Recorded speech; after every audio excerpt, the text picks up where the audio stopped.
And we're live. Good afternoon. My name is Curtis Valentine, co-director of the Reinventing America Schools project and your moderator for today. Today's event is co-sponsored by the Reinventing America Schools project and the 74. The Reinventing America Schools project is housed at the Progressive Policy Institute and promotes a model of schools we call 21st century school systems, or systems that provide parents more choice and give schools more autonomy in return for more accountability. Our research shows that in urban America, public school systems that do this produce the most rapid improvement in student performance. I called today's webinar, Tell Them We Are Rising, for a reason. The phrase refers to an interaction between General Oliver O. Howard, for which Howard University is named, interaction that General Howard had with a 13-year-old named Richard Robert Wright. While General Howard was visiting the South, Howard asked this young 13-year-old young Wright, "What should I tell the people in the North about the plight of former slaves here in the South?" The young Wright replied, "Tell them we are rising." The purpose of this webinar is to discuss and dispel the misconceptions and tell our own story about the power of Black and Brown parents to access educational options for their children and the impact the federal government has on those options amid the recent proposed changes to the federal charter schools program. Let's get started. Before we introduce an amazing panel, we want to get to know who's in the audience, who's here with us. Here is an opportunity, a poll for which you can respond. You only have one option, but for us, the question is, which group do you most identify, particularly as it relates to this conversation? If you're like me, I fall into about 3 or 4 of these categories, actually. But for you, in this particular topic around parent choice and access to educational options for your children, what do you most identify with as in this particular group?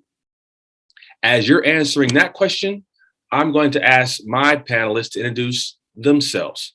So we're going to start first with our sister, Ebony Lee. Tell us who you are and what you do. Welcome. Thank you, Curtis. I am Ebony Lee, and I'm a partner at the Charter School Growth Fund, and I lead our work on policy, communications, and advocacy. Thank you so much for joining us today. We have next, Natasha James. Introduce yourself. Hello, everyone. My name is Natasha James. I'm a co-founder and CEO of Legends Charter School, located in Lanham, Maryland, and Prince George's County. Thank you so much.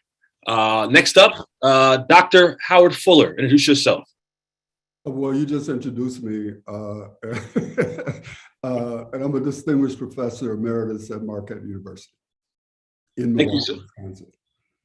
And let me just tell folks before I go on, all my panelists are being really modest right now. We're going to talk a lot more about their bios, but I'm going to go to Earl Phelan. He's probably going to give you the very Harvard version of his bio as well. But Earl Phelan, tell us about yourself.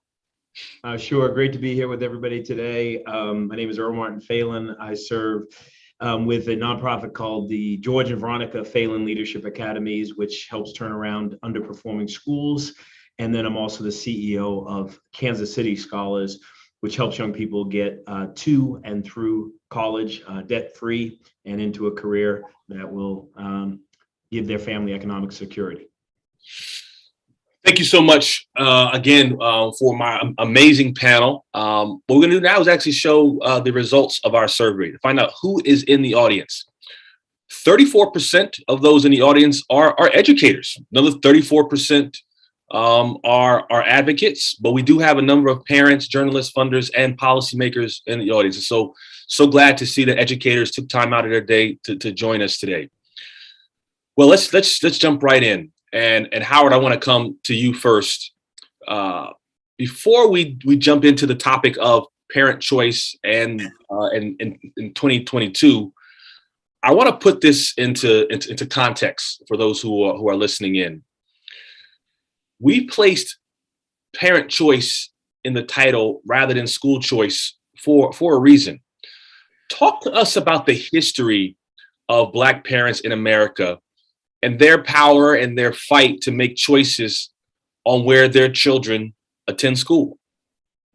Yeah, so thanks for that question, Curtis. The thing I want to say, and say it as briefly as I can, we all need to understand that this issue of choice, parents being able to choose education for their children, is not a recent phenomenon for Black people.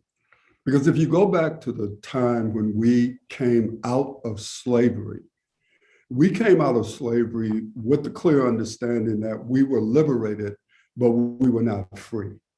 And back at that time, we felt that the pathway to, quote, citizenship was education. And so when Black people began to talk about the development of educational institutions, and we need to be clear that there are some schools that were developed even during slavery. There's research out there that talks about those schools. But coming out of slavery, the idea was, how can we build formal educational institutions? And one of the things the audience needs to be clear about is that the public education structure in the South, the catalyst for that was Black people. And it was a huge effort during Reconstruction.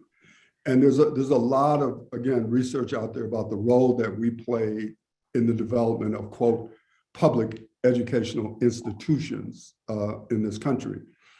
But after the Missouri Compromise took place, one thing that happened was the white people who had lost the Civil War were in essence put back into power. And one of the first things that they did was to stop Black people from going to schools that we had helped develop, because now they were reaching out to poor white people who early on had felt like they didn't need an education because the rich white people was going to take care of everything. But that changed. And then all of a sudden, it became an issue of Black people not being allowed to go to these schools. So Black people then we had to build our own schools. And so this issue of our being able to access options other than the traditional system, it didn't start with Milton Friedman. It didn't start with the voucher bill that was passed in Milwaukee in the 1980s. It didn't start with the charter school bill that was passed in Minnesota in the 1990s for Black people. It started with our trying to get an access to education post-slavery. And so I just want to put that out there because so many people talk about us in ways that are historically inaccurate. And they do not, in fact, give Black people credit for what contributions we've made in this society. And equally important, don't give us the acknowledgement of the continuing struggle that we've had to try to get an education in this country. And you mentioned continuing struggle. And so I want to talk about present day, 2022. How would you explain, how would you characterize the current state of parent choice? And why do you use the term parent choice rather than school choice? Yeah, I use that term because, and I lost this argument 30 years ago. And so people use those two terms interchangeably, but they shouldn't. But I know I lost that argument, but I'm still arguing anyway. I didn't get in this fight for schools to be able to choose kids. I got in this fight to empower low-income and working-class Black parents to be able to choose an environment for their children. And so for me, this is not just a semantical issue. It's a philosophical and principle issue, right? Because to me, the idea was to empower low-income and working-class parents to be able to choose. Because the issue in this country, Curtis, I'll make this brief, has never been parent choice. It's been who has it. And so we all know that if you have money in this country and schools don't work for your kids, you can either move to communities where they do work, you can put them in private schools, or you can get the most expensive tutoring on the planet. The problem has been for low income and working class people to access some of those choices that those of us with money have. Because we all know that there are people teaching in the public school system structure in this country who oppose parent choice, but they got their own kids in private schools so that they get paid with tax money to send their kids to private schools, but they oppose having the parents whose kids they're teaching, they don't want them to have those options. No, absolutely, and I think that is a struggle to have those conversations. And today is going to be a very tough conversation for some. And I do welcome folks to again comment in the chat, but also to share this conversation with others because it's happening around the country. But we want to make sure that we are based on facts, having the context, and understand what our options are. Ebony, I do want to come to you. We are here in part because of the news of the changing impact the federal government is proposing to have on parent choice. What role does the federal government have now on parent choice? And what is the charter school program that I referenced earlier? Thanks for the question. So just a little bit of context. The federal government is only about 8 to 10% of budgets around education, right? And so when we talk about it, it's often like considered much bigger or having a much bigger footprint in terms of our budget determinations. That being said, even though it's only that 10% of the budget, the position is one of influence and power. And so we look to the federal government to use their bully pulpit, to use their outside influence to incentivize choice, to actually encourage choice from their position.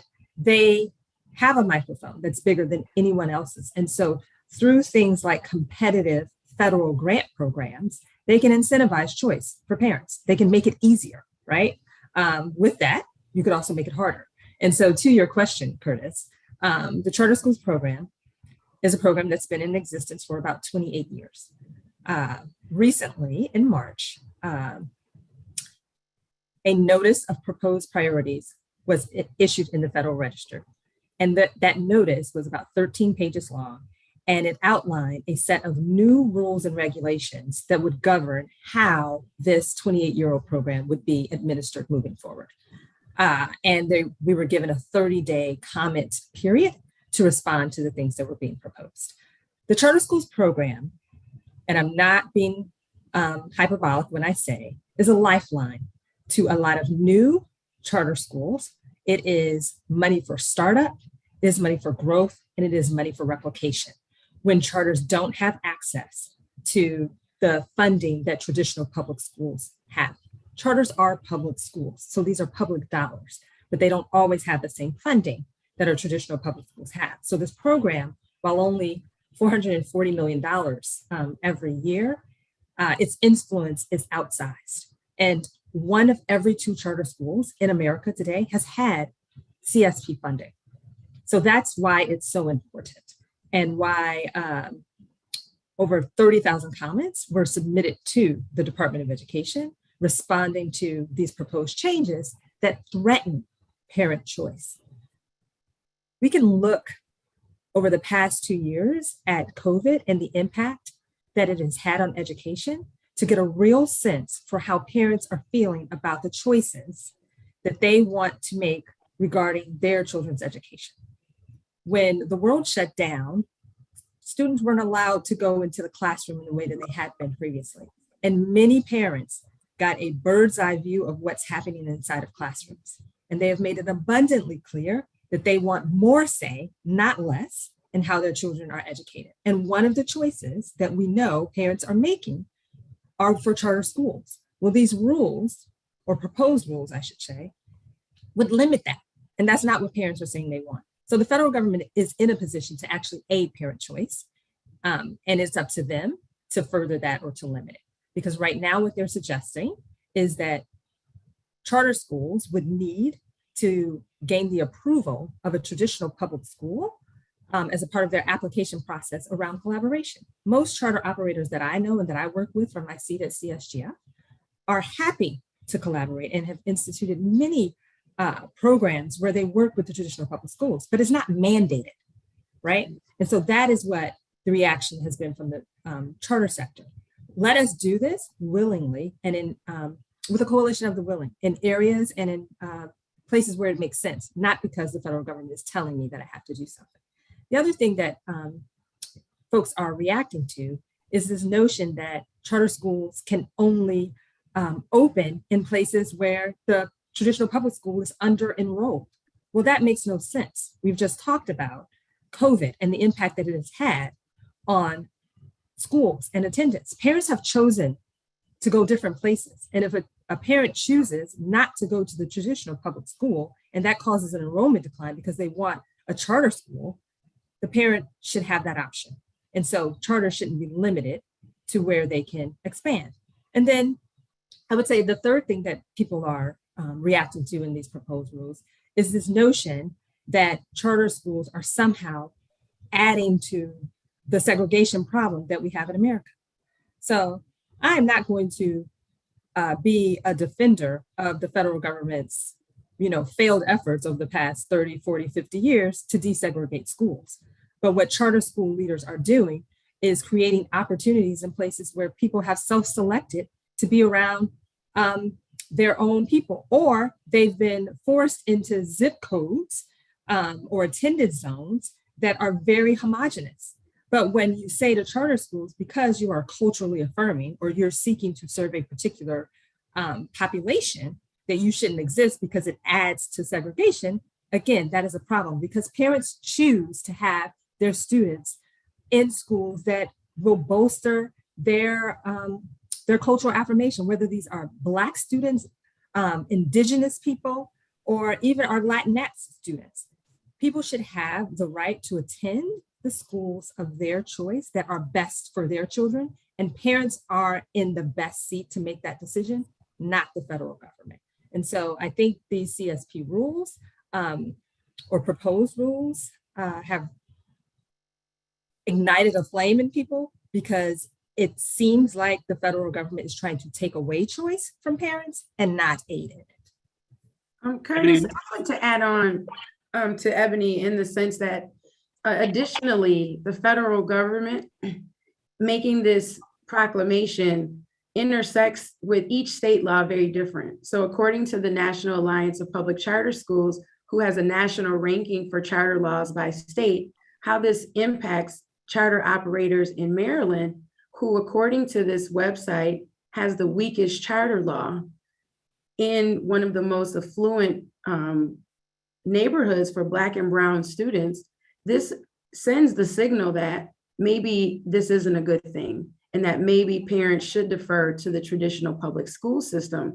And in an area as large and populous as Prince George's County, where they serve almost 200,000 students, it's really challenging to know that there's only 10 public charter schools in this entire county who have teachers who are unionized workers who also want and work in these public school spaces, who are now getting additional signals that say, maybe this isn't the vocation, maybe this isn't the way, or it leaves parents feeling as if they're doing something nefarious or slick when they don't choose to engage in the traditional public school system. And so the messaging from the federal government in a multi-pronged approach is very dangerous. No, thank you for that context, Natasha. In many ways, I started my career in this work in Annapolis, fighting for that, and we continue to fight for that autonomy for school leaders to run the schools the way they best see fit, but most importantly, centering parents and students. And so we'll talk about your school and we're going to talk about Earl School. But Ebony, I did want to follow up, and this is sort of putting, so folks are going to see Natasha James and Earl Phelan and say, wow, there's a number of African Americans who are starting schools, and this is amazing. But in many ways, there is a struggle for people of color to start, run, and expand in this space. And this really flies in the face of a lot of what Dr. Fuller mentioned, which is a history of a people in the country who, in many ways, were out in front in starting schools and really pushing the system of education in this country whether it be Rosenwald schools, Freeman schools, all the schools that were created during Reconstruction were created by people who look like us.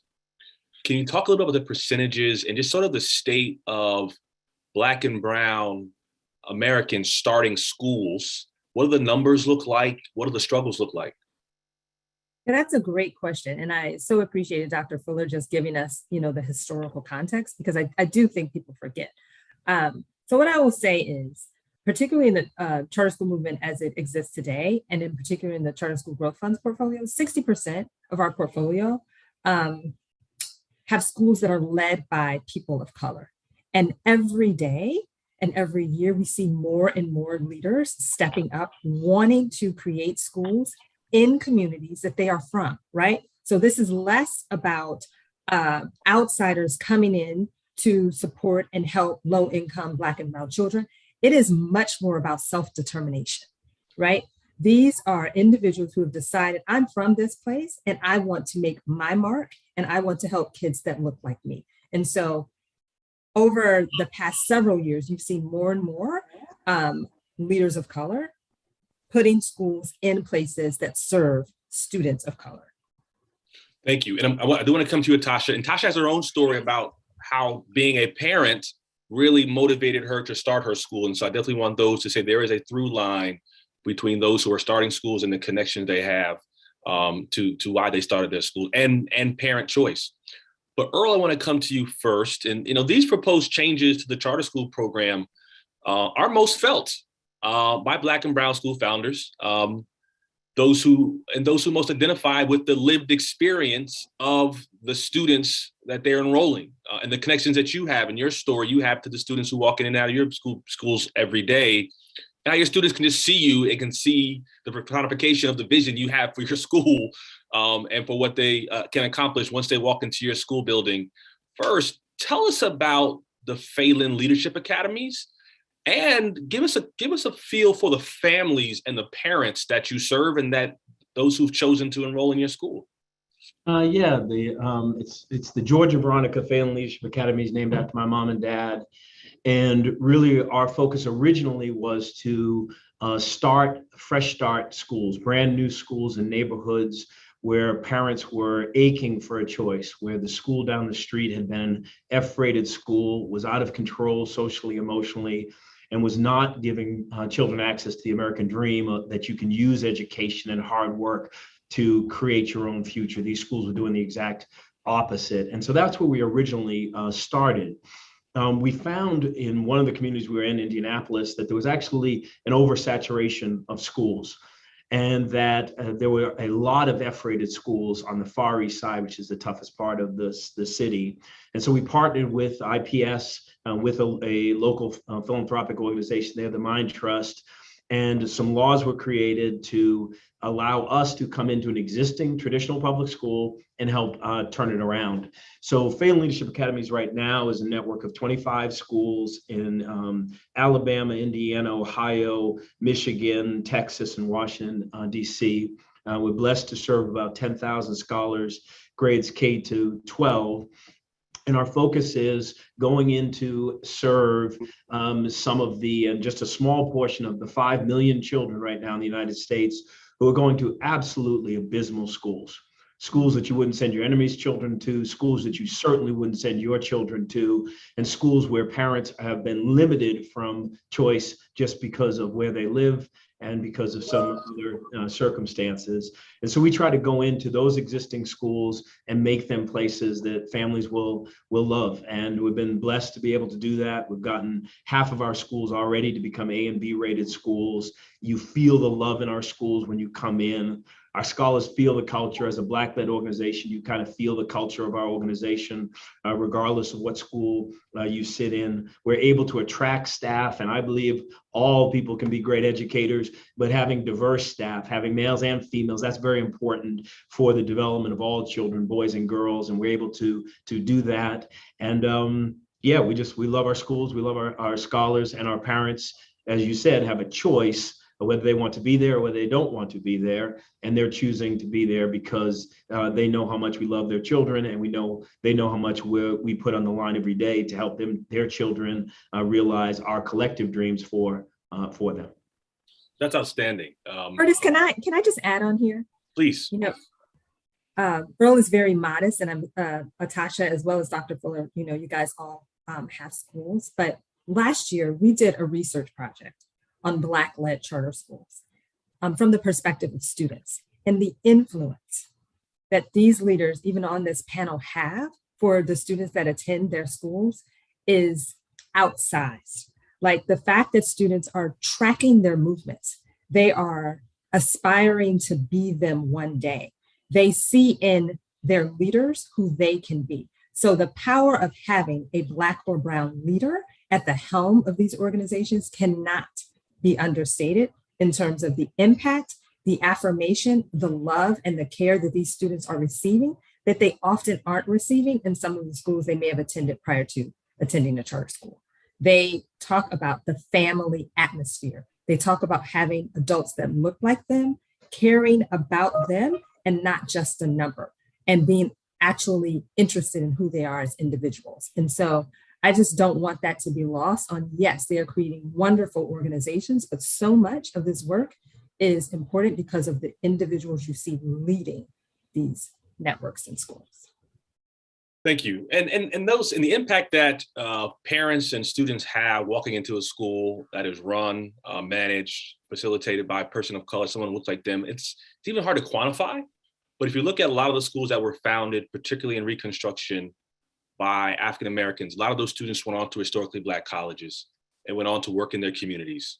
And you really can't, shortchange the impact and just the power it had to see someone who looks like you operating in spaces, a place of authority, and how you move in spaces outside of that space to mimic that. And so we're so excited about that. Before we come to Natasha, I do want to go back to the audience with another question. This is a very direct question that you all want to answer. And this is, should race or income restrict educational options for students of color? And right now, in many ways, it does. We do have, limitations as it relates to access to certain school programs and schools, as Dr. Fuller mentioned, because parents literally can't afford to move into communities or move into school districts where the schools are providing better options. And so the question is very direct. Should race or income, which it currently does, have an impact, in many ways a negative impact, on educational options for students in America? I do want to come to Natasha. I know she's last on, and it's not because her daughter chose Howard University over Spelman College. That's not why. I just want to put that out there right now. We love Howard University. We love Bison Moms. We love everything that Howard University stands for. And I also want to make another, be a more direct. Natasha did mention that her school is in Prince George's County, Maryland. In addition to the work I do with PPI, I'm on the Board of Education in Prince George's County, Maryland, and I've authorized her school. I just want to make that very, very clear. But I had a very long conversation with Natasha years before she started her school about coming to Prince George's County. And so I do want to hear her talk about the school, but also the parents she serves. Leaders who create single site charter schools like the one that Natasha started are also impacted by these proposed changes that Ebony mentioned earlier. The changes to the federal grants, are just really, really impact those single site charters that want to start and to grow.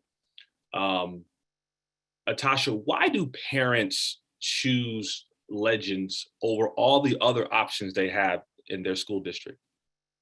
So thank you so much. And so moving here from Buffalo, New York, about 10 years ago, from a very racially segregated small town to such a beautiful place like Prince George's County, the only thing that prevented it from being a perfect 10 were the schools. And so coming from the Regent's point of view and the educational experience, leading schools in the District of Columbia, where I literally got to prove what was possible, it opened my eyes being so close to the district in terms of the Washington, D.C. area being a very prolific and healthy space where it's a balance between traditional public schools and charter schools. and seeing that their population is significantly smaller than Prince George's County, but yet they offer more choice. And so why parents choose Legends is because it's a lot of reasons, but we only have 10 charter schools run by 4 operators here in Prince George's County. People who choose to live in Prince George's County are weighing their options very carefully. For 600 seats that we offered in our second year, we had over 2,000 applicants for those seats. And so when people choose Legends Charter School, they're very discerning, and their open house is much like you would experience when you're going to buy a house. And they're looking for a good fit. They're looking for a community. They're looking for a curriculum that's aligned. They're looking for neighbors who have same values, who may worship at the same place, children who are engaged in the same sports, who have like-minded community goals with one another. And more importantly, people choose our school because it is that familial relationship that you mentioned, Ebony. And at Legends, I have a niece or a nephew or a loved one in almost each and every grade here, K through 6. And more importantly, as we talk about self-determination, one of the cornerstone flagship experiences of a Legends education is our financial education. Because what we believe fundamentally is that if you receive a strong foundation for social emotional learning and how you manage yourself as an academic, coupled with strong financial education beginning in kindergarten, we know that money does provide you choice. And for us, at the end of that 12-year journey, we want students to be able to be smart enough, strong enough, determined enough, empowered enough to choose the future that they have been dreaming. And so whether a child decides to go to college or career is not really any of our concern. What we want to make sure is that our students are empowered to lead the life of their dreams and to serve their local community. And so what we hear time and time again, after having 93% student satisfaction, where our parents said that they loved their school and recommended to a friend. Despite, in our first inaugural year, 31% of our families opened up and funded investment accounts for their students. We create an ecosystem around the work. And so we have entrepreneurial oriented families who are interested in a pathway to financial freedom, who can engage in community and support as they start up their own businesses. And they have that support through our financial education that Equity Now supports us with. And so parents coming here are not just interested in providing, getting an education for their students. They're actually looking for a way to expand their life so that they become more empowered and able to provide for themselves and their family as well. I just want to give a quick anecdote. I actually had a text communication with Natasha just a week ago, where someone communicated with me that they were accepted into Natasha's school. This person was deciding between 2 schools, enrolling in Natasha's charter school or enrolling their child into a private school. As an officer of Prince George's County Public Schools, my goal is to ensure that we have as many options as we can for students, but also ensure that students choose Prince George's County Public Schools. And I said, Natasha, please reach out to this person, because if this person does not choose Natasha's school, they're not going to choose our school system. And I want them to be very clear about that it's not about school boards choosing whether charter or traditional public or like. I'm choosing my system, and their parents who are saying, I'm choosing a Tasha school, or I'm not going to choose a system at all. And that's their choice. That's the parent choice to do so. But we have to understand that in many ways, charter schools of choice are the options that parents are making. We need to make sure that we make the best effort to enroll them, and that's what we're doing. And hopefully that person will choose your school. They did. Oh, okay. Well, there you go. We made news today. When this came out, there's these proposed changes to the charter school program. One of the biggest sort of conversations was what financial impact is this going to have on Black and brown charter schools, but also single site charter schools, and just the application process. Ebony, correct me if I'm wrong, but I'm hearing 60 additional hours of work in order just to complete the application, and that being passed down to leaders like Natasha and the nonprofits that her and Earl run in order to run their schools. Natasha, can you be a little more specific, put a little more context on if these proposed changes from the federal government do go into go into place, how will that impact your school ability to respond to the grant program? Yep. And so chartering, as we all know, is very political and it's very expensive to start a school. So no matter if you have a brilliant idea and you have, the vision to execute, it takes money to do this. At the end of the day, schooling is a business. And what this means for us writ large is that most schools, and especially the size of a Legends charter school, it takes about $1 million to start up. And so if you don't have a solid infrastructure that can support the program that you're building, your school is not going to be successful in meeting those goals. More importantly, what folks have to understand is that charter schools are funded based on a per pupil allocation, and that funding formula isn't consistent across the board. And so, for example, using averages, in Prince George's County, most students their education on that per pupil expenditure, they receive about $18,000. Charter schools, on the other hand, are operating at about 63% of that. And so from that 18, we receive about $12,000 to operate and do the same thing without facilities assistance, without transportation, and a lot of the other fringe benefits that come from receiving a full funded per pupil allocation for each of our scholars. So what does that mean? It means that when we're talking about pound for pound, how do we attract and retain the world's best talent for our students, that it may not make us as competitive. When we talk about competing with a district who can readily receive bond funding, which allows them to get more building for less interest, that means that we're also hamstrung because we don't have the credit and the backing to be able to do these things. And families want to make sure that A, the building is safe, beautiful for their student, and that B, that there's talent, the best talent. And then 3, why would a parent then make the choice to know that they're receiving potentially, in theory, less than they would at the traditional public schools? And so it puts a parent in a very precarious spot. And so what that means for us, as you know, because you're on our listserv, that we have to do a heavy amount of fundraising in order to make sure we can provide an abundant, rich, and not scarce. We want to make sure that we're resource rich and, more importantly, be able to compete. And so when we talk about that as a part A, Legends is approved for a K-8 campus and at capacity to be 900 students.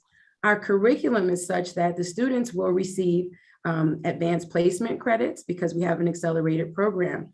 And when we're already getting momentum for expansion, this would definitely cripple our ability because the criteria is limiting in such a way that says, well, the school system obviously will have seats. The entire nation, as a result of COVID, had their population attrition. We don't know where still many of those students are.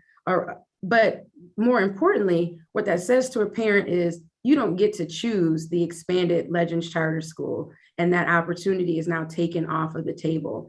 And so getting a charter approved in Prince George's County was like winning the lottery for, multi-billions.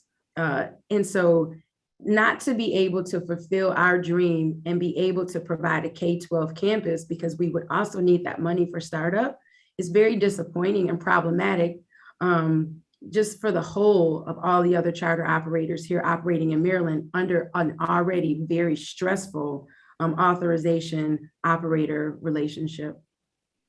And I'd reiterate, you mentioned receiving a charter being a lottery for you. I will say that parents who are enrolled in your school, it's a lottery for them as well. And so that feeling of winning in your school or the Howard Fuller School in Milwaukee or Earl, and a number of schools, both traditional and charter, where parents are getting into the school of their choice for their child, that in many ways, and it should not have to be that way. I want to be very clear, that should not have to be that way, but right now, this is how we're operating. I do want to show our results of the survey that we conducted. Very, very clear and direct question. And this is unanimous. If in a time where there's a lot of disagreement in this country, there's one thing we can agree on, that race and income should not restrict educational options for students in America. That's very, very clear. Dr. Fuller, I want to come to you. For those who worked, like all of us in many ways, worked our lives to really center parents particularly Black and brown parents, in this so-called education reform movement, the term parent power has been hijacked by conservatives in many ways for what some would call political reasons. Dr. Fuller, why is it so easy for others to sideline the voices of Black and brown parents? Yeah, like when I hear the word hijackers, like I get a little, squeamish about that, because it's not clear to me that people have hijacked anything. What to me people are doing is what they've always done, which is to use the power that they have to take care of their children. And what happens in this country is the kids that many of us serve, they are not on the agenda in a real way for the political structure writ large in this country. Meaning we need to be absolutely clear. The kids that we serve at our school, the school that I'm sitting in right now, the political structure writ large don't give a damn about these kids. And they don't care about them because neither the kids nor their families are of value to this country. And many, many years ago, a man named Rayford Logan wrote a book called Who Needs the Negro? And essentially what he was arguing was that there was going to come a point in time, because of the economic structure of this country, where, quote, Negroes were not going to be needed. We need to face the reality of that at this point in time, we're talking about trying to educate children to give them a chance in life in this country, but they're in a country where their families are not valued. We're in a country where, when the pandemic hit, wasn't it amazing how people went from being low-income workers to being essential workers? Because all they did was change the terminology. They didn't change benefits, they didn't change salary, they didn't change any of that. All of a sudden, our parents and our community became essential workers. They wanted poor people to go out and risk their lives so people like us could be on Zoom. And unless we speak directly to that, we're not serving what our schools are supposed to ultimately be about, because it isn't just about providing the best education for our kids. It's about developing institutions that will be a part of advancing the interests of our children beyond just education, but trying to advance the interests of a community in a country that doesn't care about them. And let me try to, say this and shut up on this, Curtis, is that when I was listening to Ebony and Natasha and Earl talking about the challenges that they face and these new rules, let's be very clear. These new rules come from a so-called progressive administration. I know y'all don't want to talk about this, but I don't care. I'm getting ready to talk about it. And the thing is, I support a lot of what this administration is doing, but we have to stand up and say to them that you're coming forward with these rules means that you're taking the organized interests in the public educational system over the interests of the families that you say that you represent. And so when Ebony talked about self-determination, this is a direct assault on the self-determination of a people. And I would ask all you so-called progressives out there, when did it become progressive to assault the self-determination of a people? But the problem that we have is that on the one hand, you have an administration that may be doing several things that are of value to our community. And then on the other, you have a group of people who say they support charters, but they're trying to keep Black people from having the right to vote. They don't want Black people to have healthcare. They don't want Black people to have housing. So what happens is those of us who care deeply about our community and believe in these schools because we believe in our people, we're in a political dilemma, right? Because on the one hand, you got people who say that they're for us, attacking us by denying self-determination. You got another party over here saying, yeah, I'm for your schools, but I don't want your parents to be able to vote. I don't want you to have healthcare. So we've got to figure out how in this environment we fight. How do we fight? Who do we join with the fight? And it's going to have to be done almost on a case-by-case basis, right? We can't afford to sell out to any of these parties. What we got to try to figure out is, how do we figure out our interests? And how do we work with whomever is helping us from an interest standpoint, almost on an issue-by-issue basis? So we got to be able to like support people when they're supporting us, stand up against them when they're not supporting us, and be comfortable with that. And so I just want to say that's the dilemma that I'm feeling deeply today. Because any of us who are in schools right now, what our kids and our families are going through, man, I ain't never seen nothing like this in my life. I've never seen anything like this in my life. And the challenges that we're facing are so overwhelming that to be able to like try to figure out, okay, from a policy standpoint, what is it that we should be supporting? Because those of us who are in these schools, we have to support more than just education policy.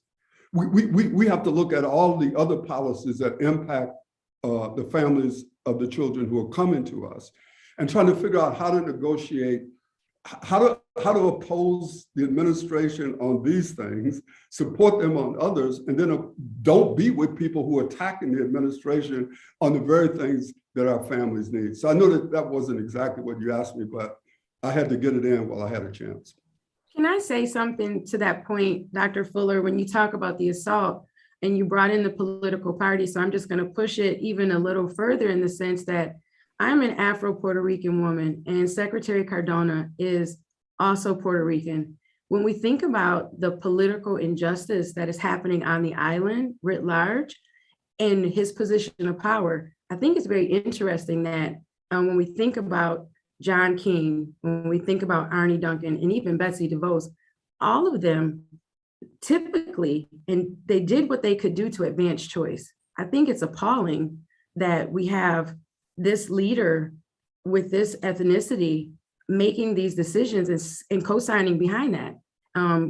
It's saying a lot, and it's not saying that we're understanding this, because at what point will Democrats return to being the party of the people in the truest sense? And when we think about Republicans and them opening up the door for school choice, and the NAACP, for instance, calling a moratorium for charter schools, like, we really have to figure out how to take this political nature out of this and really juxtapose where your identity, ethnicity, and those common interests come to bear as we continue to move forward in this, because this assault from a fellow Puerto Rican is absolutely concerning. Natasha, if I could just say one thing, is that one of the things we have to embrace is the reality is you will never be able to take politics out of education, because education by definition is a political question, because he or she who controls minds has little or nothing to fear from bodies. That's what Leron Bennett said in one of the books that he wrote. And so what I would say to you and ask you to think about, and we can talk about it sometime even further, it's not an issue of taking politics out of education. It's an issue of defining the nature of our particular political interests at different moments in history. Because with all due respect, and I'm saying this because my friend Darrell Bradford got pillared for saying something about this. You just talked about John King. John King just took a position against a scholarship program that would aid low-income students. And I respect John and everything, but when people take these positions, we have to be able to call them out without people then jumping down on your throat because you would call out a Black person or a Puerto Rican person or whatever, right? We need to call out people who take positions that are not in the interest of our people. And we need to be able to say that in ways that don't demean them personally, but makes it clear that we have a difference. We have a political difference. And we ought to be able to do that as Black people. You see what I'm saying? And it doesn't mean we can't figure out how to agree on other things, but there are moments when Black people and brown people and other people take political positions that don't necessarily advance what it is we're talking about. And we have to be comfortable calling them out, but then at the same time, coming back and supporting them when they are doing things that advance the interests of our community. I agree Hey, with Curtis, that. if I could jump in, Dr. Fuller just went where I wanted to go. So in addition to calling people out when they are not advancing interests that help Black and Brown people, we also need to do a better job of cheerleading when people have courage. And I think one disappointing thing that I've noticed over the past several years is that very few people in positions of power in the government have shown that courage, have used their position and their influence to talk about why they support these policies that help Black and Brown children. And I think a part of it is because they haven't gotten as much thanks and appreciation as folks on the other side.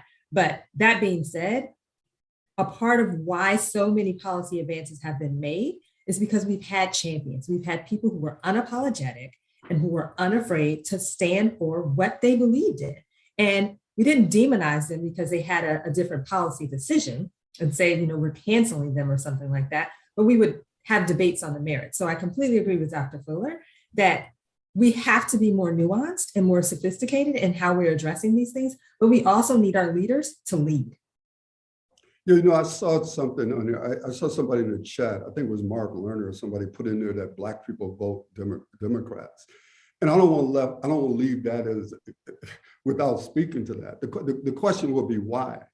And I would argue this, that one of the difficult things that we have is that as deeply as we care about education, education in and of itself may not be a wedge issue for the vast majority of our families. Because our families are trying to negotiate, how am I going to eat? Mm-hmm. Where am I going to stay? How am I going to take care of my family with a wage that doesn't allow me to take care of my family? What am I going to do when I have people telling me that they're going to shut down the number of voting places, or they're not going to allow absentee ballots? And so what I would say to Mark is a part of the problem here is that, Black people may be voting Democratic because for a lot of them, the Democratic Party may be standing firm on issues other than education. And so that was the thing I was trying to talk about when I talk about the struggle that we have to try to define where do we go in a political sense when neither party supports in total the agenda that would advance the interests of Black people.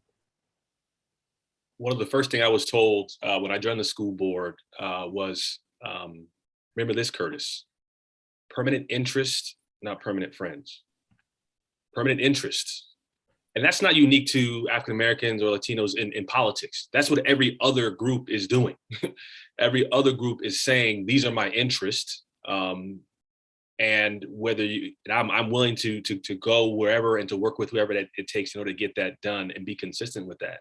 And so a lot of what you all are saying is really in the spirit of what I was taught really early on.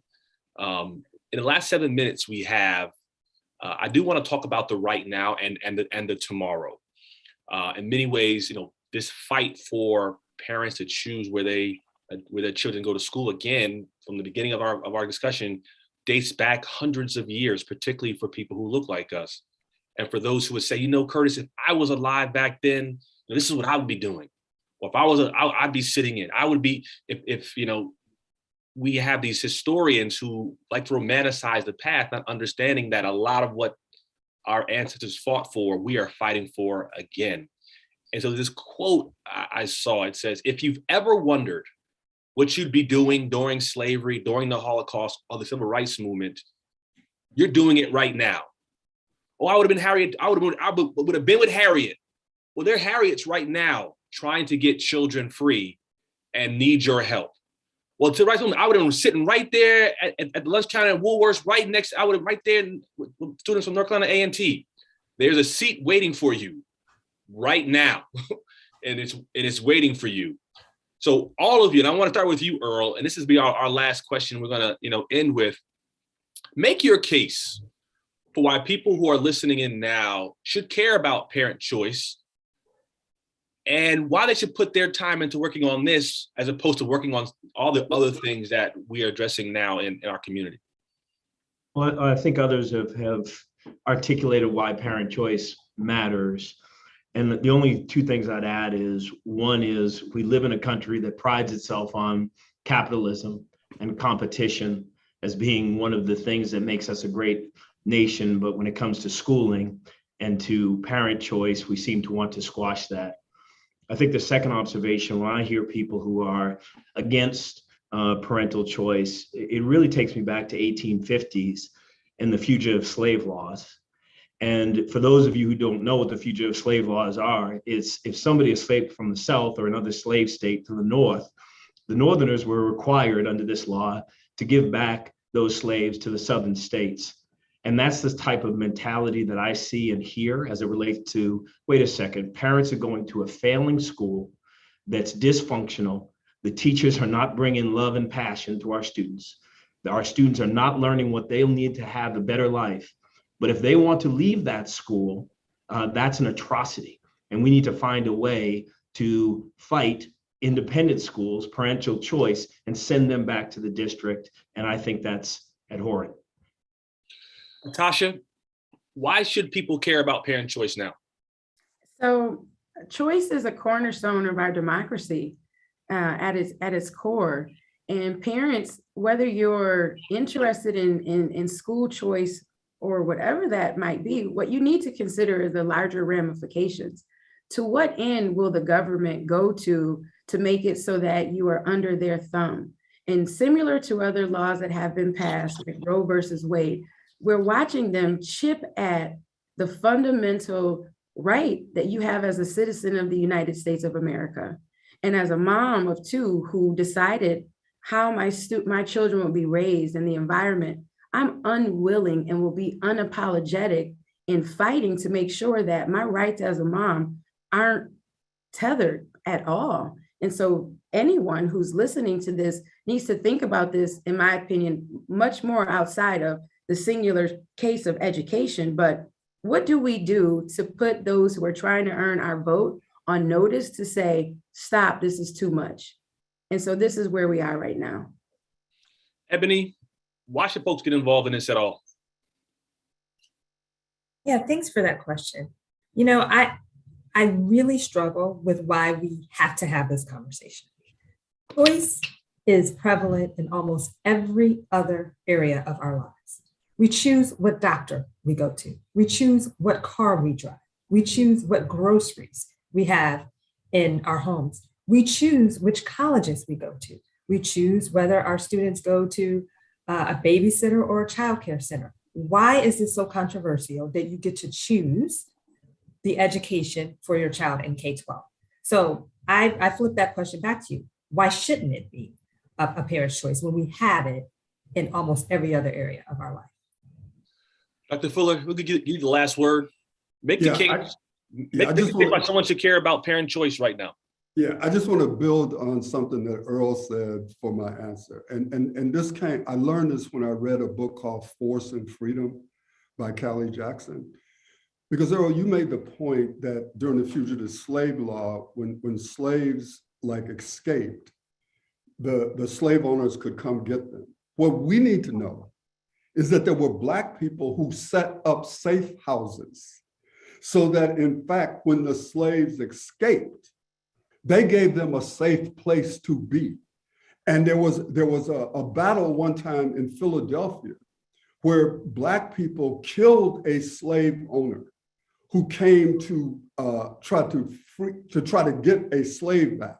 And so the analogy that I'm using, and also in this book, I learned that a Black woman financed John Brown's attack on Harper's Ferry. I just thought I'd throw that in there. But Earl, the point I'm trying to make here is that we could see our schools as these safe houses for our children, right?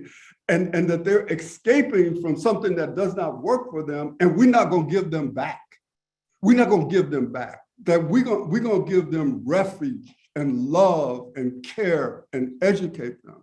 So I just wanted to say that's the reason to do it, building off the analogy that you made using the fugitive slave law in 1850. So Curtis, someone put in the chat, how do we fight? And so write as if your life depends on it. How do you engage with those people who are in the positions of power, your local school board members, whoever it might be, so that this is more a normalized conversation and it is at the table as almost a non-negotiable. But for every parent to know that nobody wants to hear 5,000 parents, storming the Annapolis townhouse.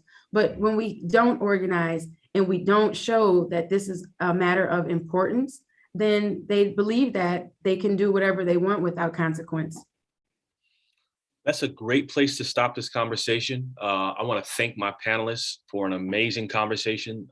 Those of you who listened in live, those who've contributed to our conversation, this is so important. This is really at the foundation of the promise that this country has for those who call themselves citizens and reside here. And so thank you so much for contributing to this conversation. Continue to follow the work of the 74, of the Reinventing America Schools Project, of the Charter School Growth Fund, of the Legends Public Charter School, and the Phalen Leadership Academies to find out what each of us are doing to really address this issue. Thank you so much for joining us today. You have an amazing